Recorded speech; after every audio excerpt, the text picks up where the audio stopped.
Yang baju merah itu. Om Roni. Yang baru, murid baru. Siapa namanya?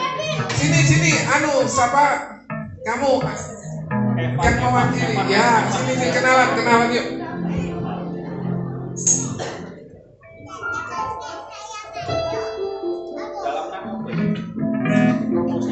Kenalan yuk.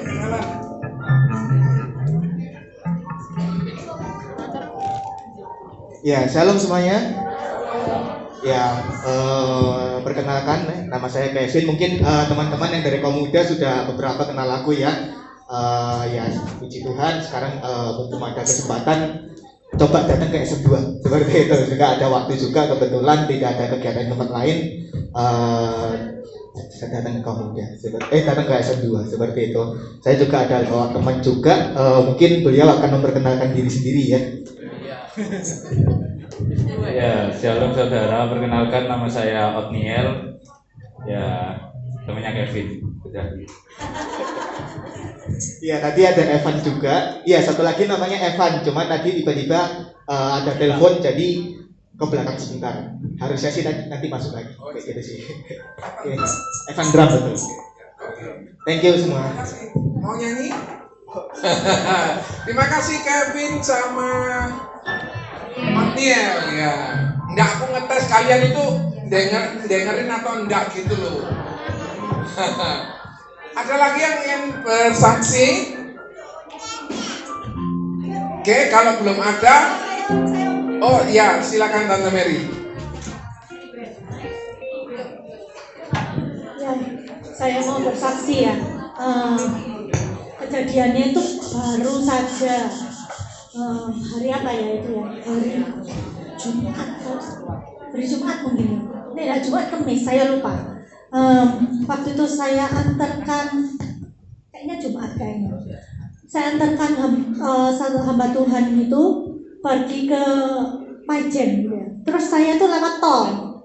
Nah, tapi memang saya ini punya kebiasaan kalau saya ini di mobil apa itu saya selalu basaro gitu ya. Nah, ternyata kita kan nggak tahu ya apa yang bisa terjadi gitu ya.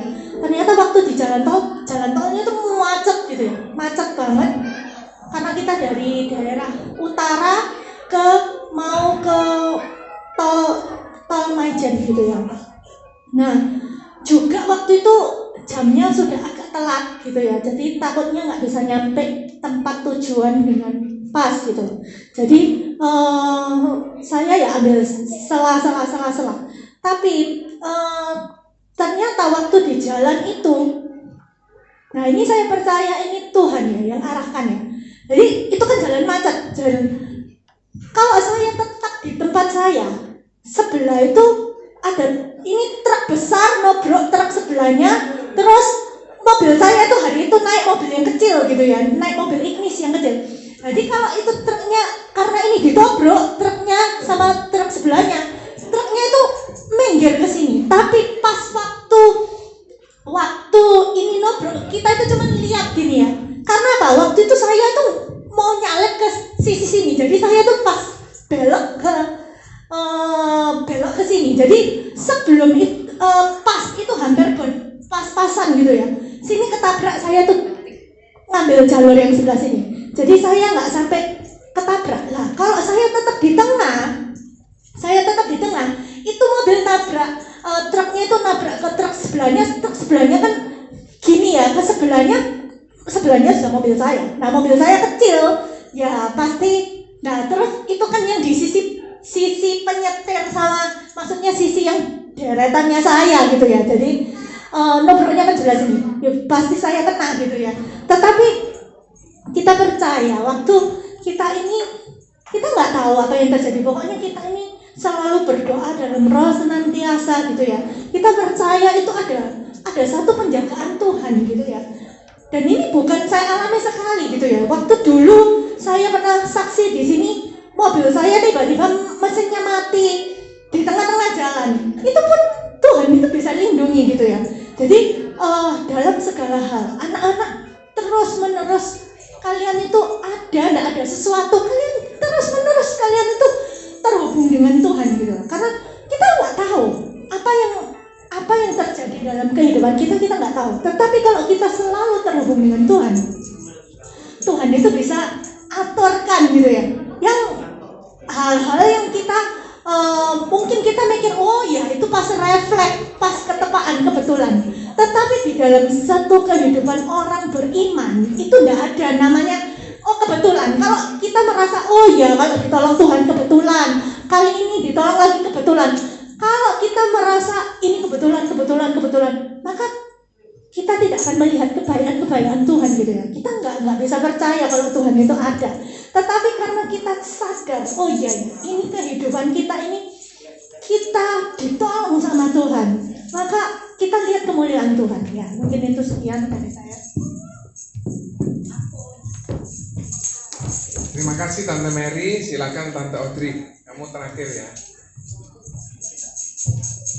Minggu lalu saya sudah cerita di kelasnya saya ya, sama kelas besar. Waktu Yoel lomba yang kedua, dia itu ingatkan saya gini, Tante masih ingat enggak waktu aku SMA, aku ambil ujian BCA.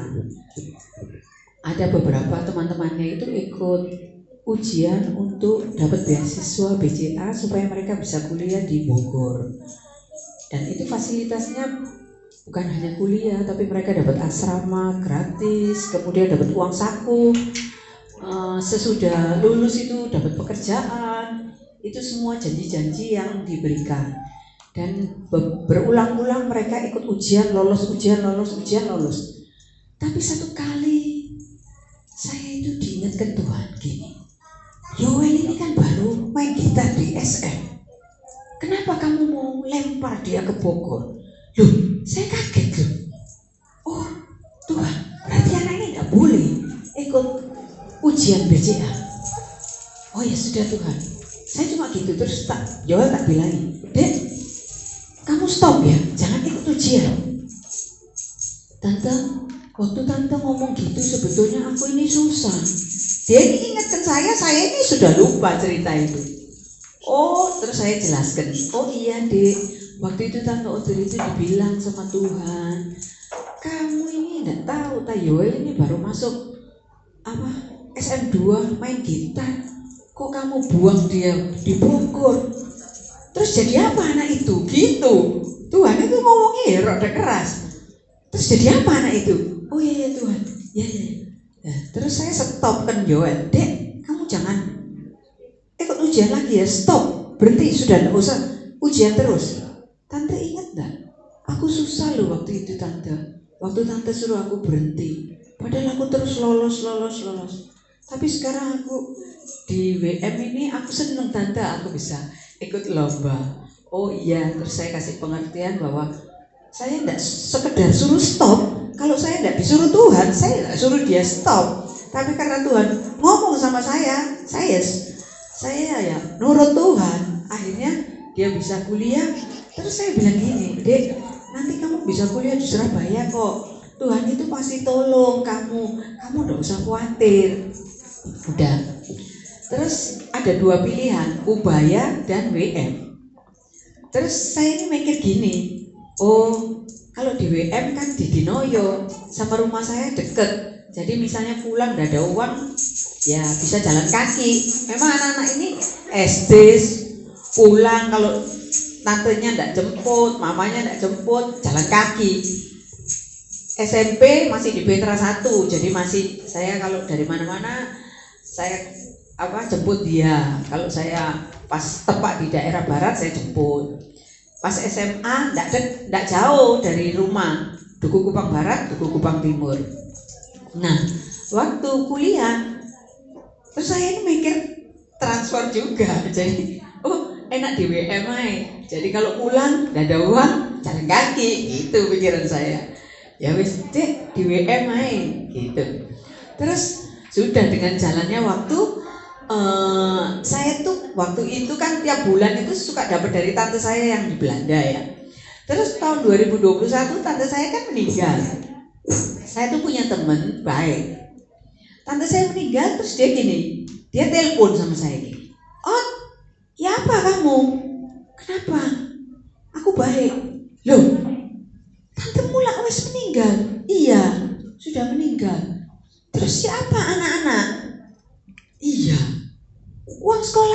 On gitu. Kan lumayan di WM tuh uang sekolahnya juta-jutaan kan mahasiswa. Kalau Eli masih 700 gitu ya. Tapi Yoel kan 3 juta lebih. Terus dia gini, ya apa On kamu? Iya, wes kamu tak kirimi. Tiap bulan dia kirim saya transfer 3 juta tiap bulan.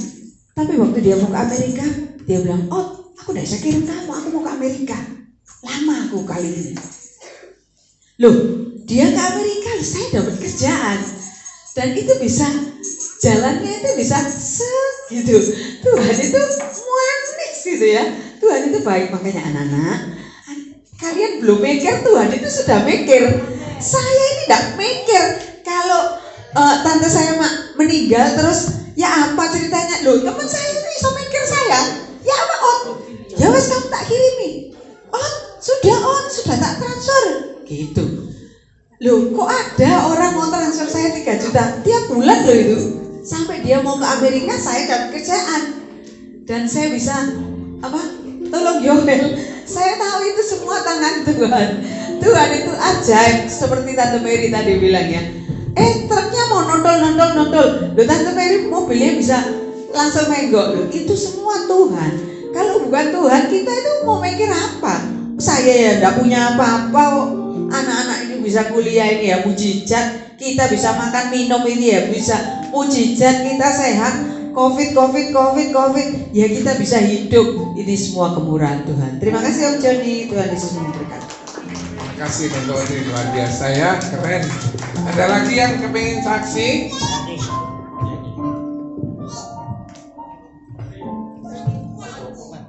Lagu apa nak? Yesus sayang semua. Yesus sayang semua. Yesus sayang semua.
Kita mau saksi.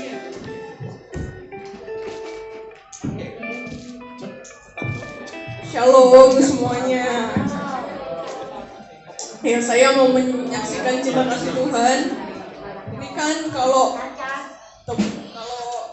teman-teman sudah lulus sekolah, kuliah gitu kan, kerja ya. Mungkin ada juga yang sambil kuliah sambil kerja.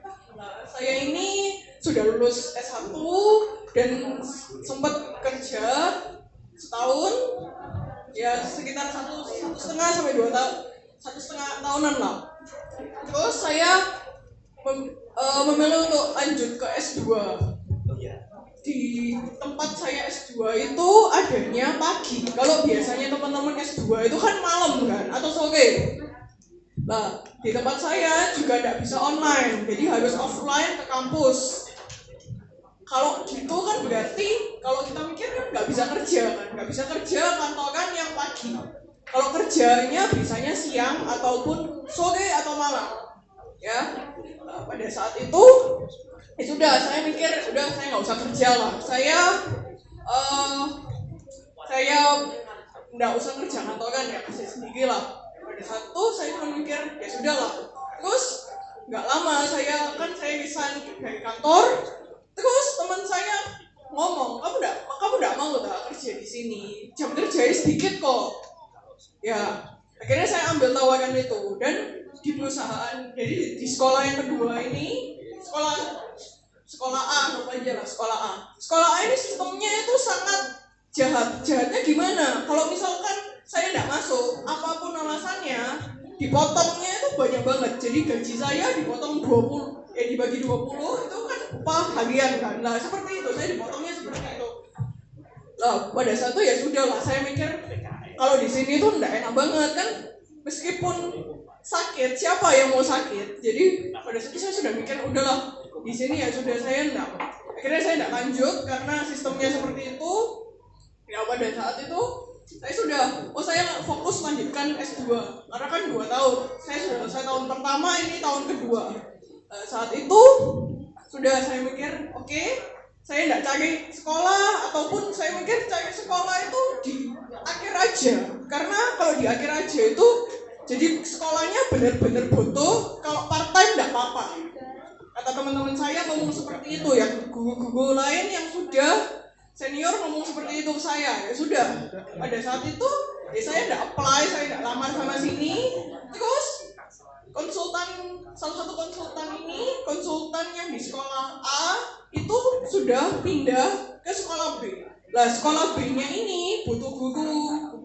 Nah pada saat itu dia WhatsApp saya, ya beliau ini WhatsApp saya, dan beliau langsung bilang, kau mau nggak ngajar di sini? Terus saya bilang, saya masih S2 bu, bagaimana? Oke, nggak apa-apa. Terus full time aja, kan saya awalnya part time tau bu, maksudnya ibu. Nggak, full time aja. Jadi kamu habis kuliah, kamu langsung ke kantor aja, nggak apa-apa. Dan kuliah saya itu, kalau saya kan memang belum keluar jadwalnya, tapi ada referensi jadwal tahun lalu dan biasanya nggak jauh beda. Senin saya masuk jam 7, Selasa saya masuk jam 9, Rabu masuk lagi jam 7, Kamis lagi masuk jam 9, Jumatnya libur. Ada kantor yang mau nerima seperti itu? Mungkin om-om dan tante-tante yang punya perusahaan mau nerima seperti itu. Ya kalau saya logika kita mikir nggak mungkin lah. Atau are you kidding me kalau dibuat jokes-jokes itu. Tapi Tuhan tahu, Tuhan kasih yang boleh seperti itu dan fleksibel. Jadi pokoknya saya jam ngajar saya gimana disesuaikan sama jadwal kuliah itu. Kalau Tuhan yang kasih, Tuhan nggak main-main, dan Tuhan yang beri yang terbaik di waktu yang tepat. Dan satu lagi ini international school di dekat rumah saya, dan income-nya itu 2 kali lipat lebih dari perusahaan yang lama. Kalau Tuhan kasih yang terbaik di waktu yang tepat.